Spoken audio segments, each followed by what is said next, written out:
और वो हरित ऋषि के हाथ जोड़ता था जाके, महाराज की जय हो, एकलिंग जी की जय हो। हरित ऋषि शिव जी को मानते। कहते हरित ऋषि जब मरने वाले थे तो उन्होंने बापा रावल कहा कि मांग, जो मांगेगा वो मिलेगा। और बाबा रावल ने कहा कि भगवान मेंस वाला पेपर यदि आगे सरकवा दो तो इससे अच्छा तो कुछ ही नहीं। तो उसने कहा भगवान थोड़ा जुगाड़ कर दो ढंग से तो थोड़ा मेरे लिए ठीक रहे। तो हरित ऋषि ने मरते टाइम कहा कि जा, थोड़े दिनों में तू चित्तौड़ का राजा बन जाएगा। कहां का राजा बन जाएगा? चित्तौड़ का राजा बन जाएगा। पापा रावल ने कहा थोड़ा ज्यादा नहीं कर दिया? ऐसा हो सकता है कि आ रहेगा पक्का? मैंने कहा यार बात उल्टी कैसे हो सकती है, क्योंकि थोड़े दिनों बाद में फिर पापा रावल चित्तौड़ का राजा बनता। कहां का राजा बनता है? तो कौन से ऋषि के आशीर्वाद से? इसका मतलब ये कौन से ऋषि का अनुयायी रहा होगा? हरित ऋषि का। लिखो कहां के आसपास रहता है? नागदा। क्या आशीर्वाद मिला? क्या जीतेगा तू? चित्तौड़ जीतेगा। चित्तौड़ के अंदर इन दिनों एक राजा राज कर रहा था, उस राजा का नाम था मान मौर्य। तो राजा का नाम क्या था?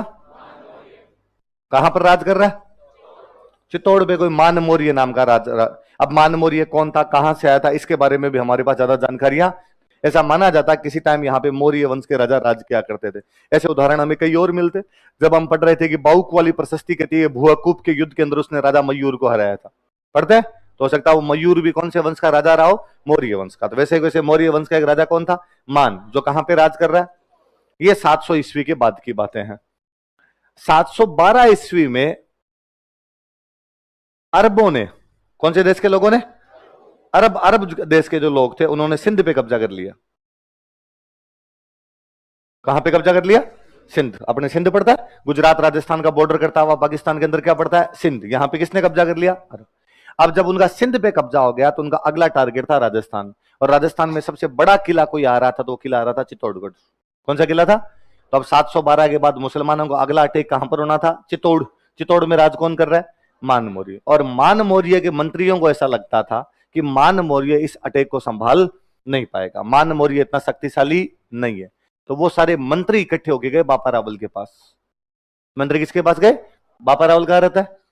और उन्होंने बापा रावल को जाकर कि बापा रावल, इस समय देश संकटों में घिरा हुआ है, इस समय देश विदेशी आक्रमणों का सामना कर रहा है और हमें पक्का पक्का पता है कि मान मौर्य इन संकटों का सामना नहीं कर पाएगा, इन विदेशी आक्रमणकारियों का सामना नहीं, ताकि तुम राजा बन जाओ। तो इन्विटेशन देने के लिए आए। बापा रावल तैयार बैठा था। बापा रावल ने ऊपर देखा, थैंक यू हरित ऋषि, आप सही कह के गए थे चित्तौड़ मिलने वाला है। और 734 ईस्वी कब की बात है? बापा रावल चित्तौड़ आता है, मान मौर्य को भगा देता है और कहां पे कब्जा कर लेता है? कब की बात है? 700